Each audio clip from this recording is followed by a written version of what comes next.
In the 4.5 years since I started this channel, I have yet to cover a bunch of automotive brands. This is simply a product of my content being entirely dependent on volunteers, friends, and family offering their vehicles for me to drive, film, and critique. Somehow, the Subaru brand as a whole has slipped through the cracks. Well, today that ends, and I do it with possibly the most recognizable marquee for the brand, the Outback wagon. Sorry, STI kids, but when I think of Subaru, I think of the countless Outbacks that populated Maine's roads when I grew up.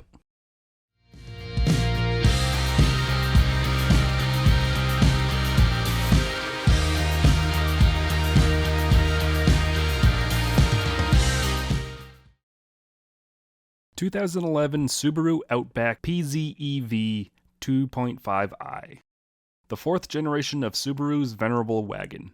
While the boxy Loyal put Subaru on the map in northern climates with its available four-wheel drive, it was the Outback and its aggressive marketing with Paul Hogan that really kicked things into high gear for the brand. Earlier models were simply a rugged all-wheel drive version of the midsize wagon, but the fourth generation was really when Subaru split off the Outback into its own thing.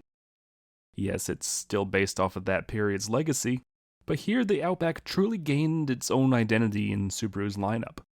It became more than a rugged legacy wagon, as it sniffed upon the exploding crossover market with its not quite an SUV roofline and higher ground clearance. And here it was marketed as its own model for the first time. It was the Outback in the flesh, as the legacy had been dropped from its prefix. There was also a version of the compact Impreza that had been marketed as an Impreza Outback. But here, in all its frumpy, blobby glory, the fourth generation Outback was here to stay. And boy oh boy, the shift worked out big time for Subaru.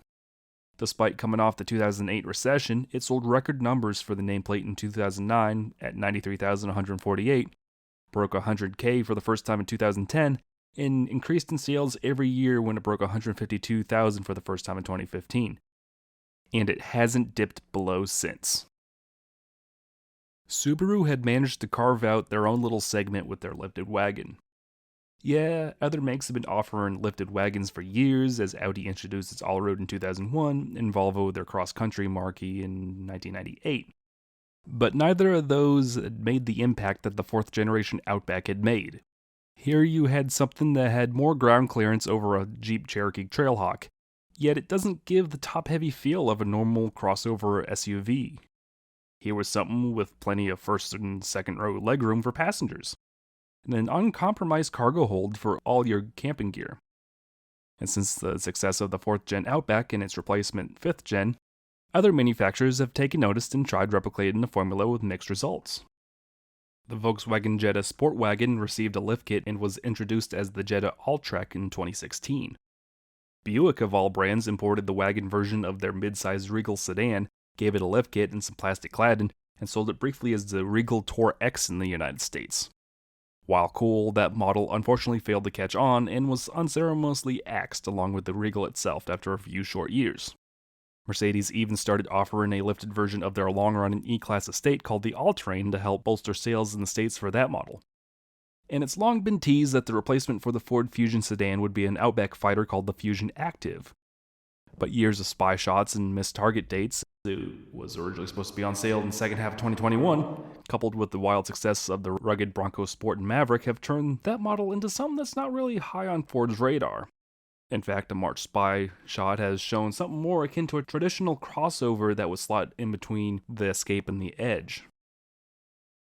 So why is the Outback, especially since the 4th and 5th generation models becoming taller and blending the lines between wagon and SUV, so successful? Quite simply, they're well-built, reliable, practical wagons that can easily fit a small family and their dog.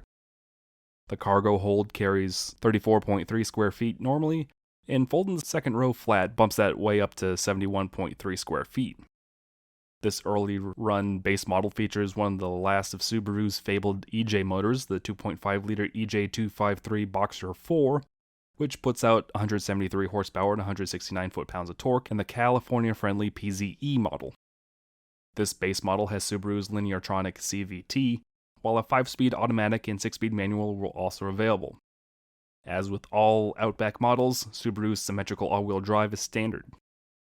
To help with wind noise, the luggage racks are normally incorporated along inside the roof rails and swing out and snap in place when you need them. You have this lovely little cargo cover in that hatch area that snaps loose and rolls up out of the way. To help clear up the center console space, this was one of the first Subarus to have an electronic park and brake, which features a hill hold feature. When at a stoplight on a hill, tap it and it'll hold the car in place. When it's time to leave, tap the throttle and it disengages. Higher trim models had available leather, a 3.6-liter flat-six engine, and a power sunroof. On the road, the Outback does exactly what made these cars sell well. It's just pleasant. Yeah, you don't have gobs of power, but it's exactly as inoffensive as a daily driver should be. The base EG Flat 4 has plenty of power for in-town and highway driving, and the Lineartronic CVT does exactly what a CVT should do. That it allows a linear transfer of power across a torque band instead of beating you over the head by missing it at every chance like a Nissan. Handling is pleasant without being luxury car cushy, and the jacked up suspension soaks in city bumps with ease. For such a large car, it has an impressively tight turning radius, which makes city driving extremely easy for such a large car. Interior build quality is also solid, as while there are some harder plastics, everything's just buttoned up solidly. This particular 2011 Subaru Outback PZEV 2.5i was purchased recently from an Asheville, North Carolina Subaru dealer at $12,200. It only had around 61,000 miles at the time of purchase in filming, and that was because it was owned by an old lady its entire life before it gotten traded in recently.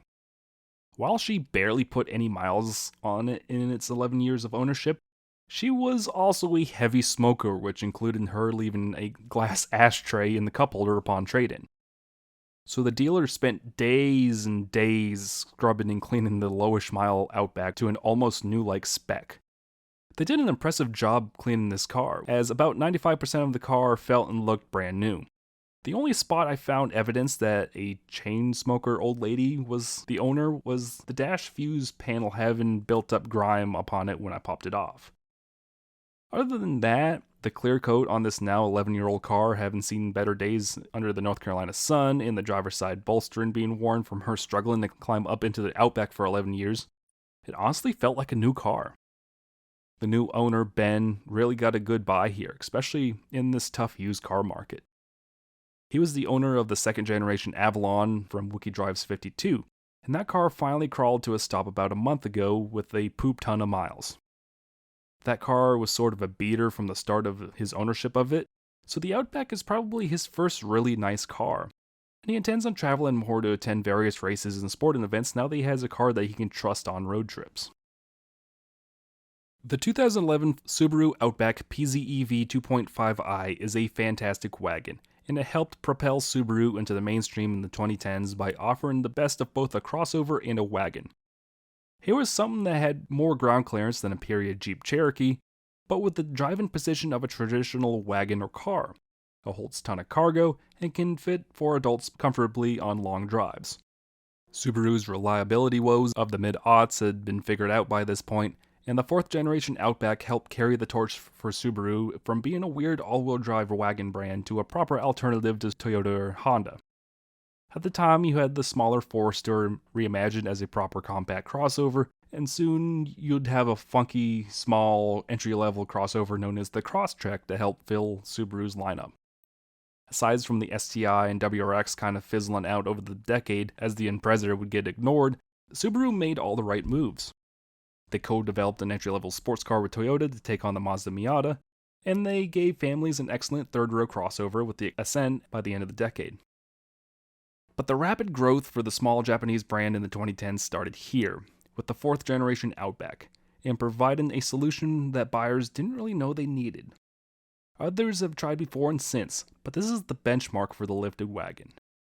And that right there is probably a good enough point to end this video on. 2011 Subaru Outback PZEV 2.5i, the benchmark for the lifted wagon. Have a good day, everyone. Thank you once again for watching another episode of Wookie Drives. This week's episode comes courtesy of Ben of Asheville, North Carolina. Huge shout out to Ben for driving all the way from Asheville to Mooresville to film his brand new purchase. If you have a car or truck you'd like to see on the show and happen to be in the Charlotte, North Carolina area, feel free to email me at wookiedrives@gmail.com to submit your car for the show. That's right, submit your car to the show by emailing me at wookiedrives@gmail.com. That's wookiedrives@gmail.com. Be sure to follow my official Facebook page for channel updates. Follow my Twitter and Instagram at WookieAutomoTV for just rants, raves, and overall Wookie shenanigans. Follow the official TikTok page for just small brain poop videos that don't fit on the larger channel as a whole. And be sure to give the video a like, drop a comment with some feedback. Any feedback's good feedback, especially for a small channel like me. Any sort of engagement helps this small channel grow. Share with all your Subaru Outback friends, and don't forget to hit that subscribe button and hit that bell for more Wookie Drives like these. Thank you so much for watching, and have a good day. Subaru of Maryville customer, Jill Anderson. I just love the 5-star safety of our Subaru. The all-wheel drive always gets us where we want to go, and Subaru of Maryville had a great price, which is certainly in style this season. Come see the 2011 Outback at your locally owned Subaru dealer, Subaru of Maryville, formerly Linwood Motors. The Outback is the ultimate utility vehicle, equal parts rugged and efficient. Test drive one today at Subaru of Maryville, 1777 West Route 30 in Maryville. Subaru of Maryville.